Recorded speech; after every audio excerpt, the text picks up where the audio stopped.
Hey y'all, it's Amos. Today I'm going to teach y'all how to make my award-winning chili. Okay, technically it's second best. I help with animal rescues, hence all the animal noises you'll hear throughout this video.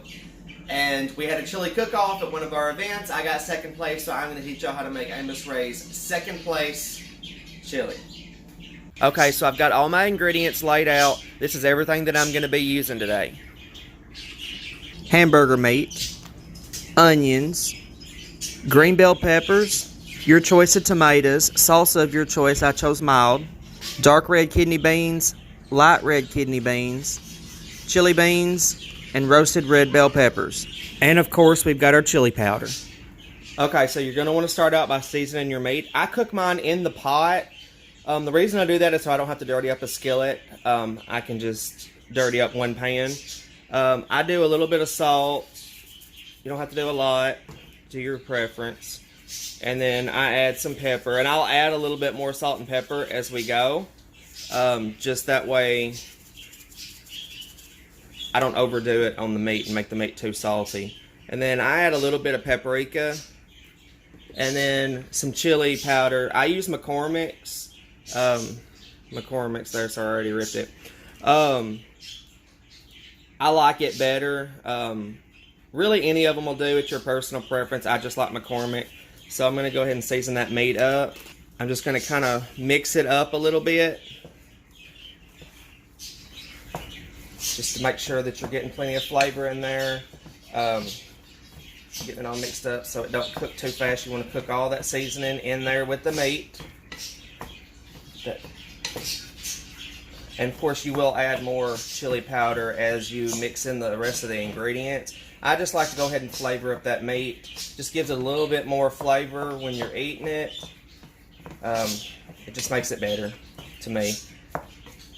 And then of course we'll let that cook and simmer down and cook the meat. What I do is I don't let the meat get completely done. The reason I do that is that way when I add all the other ingredients, as that meat cooks and finishes cooking, all those other ingredients, those flavors will kind of go into that meat. I like everything to have flavor, including that meat, so I don't just throw it in a pan and cook it. What I'm doing now is just going ahead and getting these vegetables chopped up. That way, while the meat's cooking, I can have that done, so when the meat gets to where we want it, we can just throw everything in. I'll get everything opened up and do it that way as well. Alright, so I'm going to make this its own part. The roasted red bell peppers, I'm going to save the juice. Like I said, I'm all about flavor. I'll add that to the chili once we add all the ingredients. But now, I don't want big, long pieces. So what I'm going to do is chop it up as I would any other vegetable. Alright, you see how it's still got some pink in it?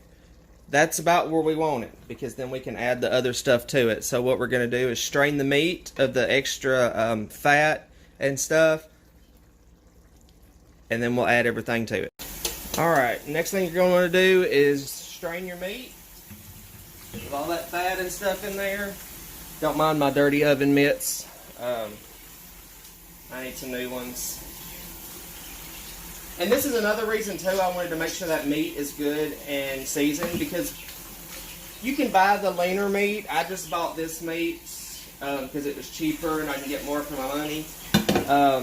So what I do is I spray the meat down to get all that excess fat. See, if you only put the seasoning on the meat when it's done, then you're not going to have it all. And see, we've got some big lumps in here. So what I'm going to do is when I add a few more of the stuff for flavor, I'm going to chop that up as well.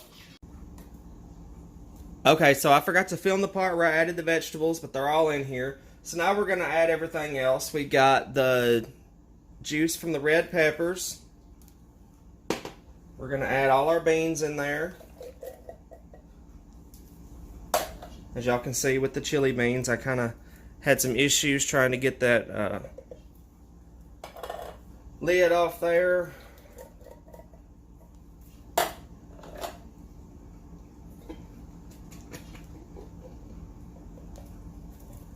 Alright, we're going to add some salsa. You don't have to add salsa, I just really like adding salsa. And then we got the diced tomatoes. Like I said, I just use the small ones because I don't really like the big ones.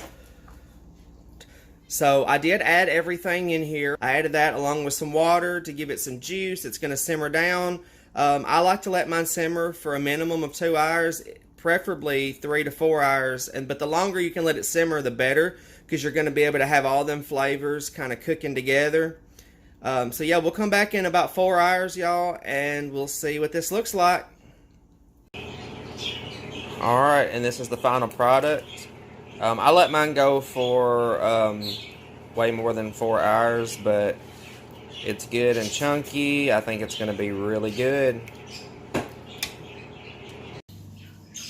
All right, it's the next day, so it's time to taste this chili. I let mine sit overnight in the refrigerator because I was going to have it today, but I made it yesterday, so it has time to soak in all them flavors. But you can, if you want, add a little shredded cheese. I like to add shredded cheese to mine, just a little bit, but look how amazing this chili looks, y'all. Nice and chunky. That's good. So yeah, that is my second place chili. One day it'll be first.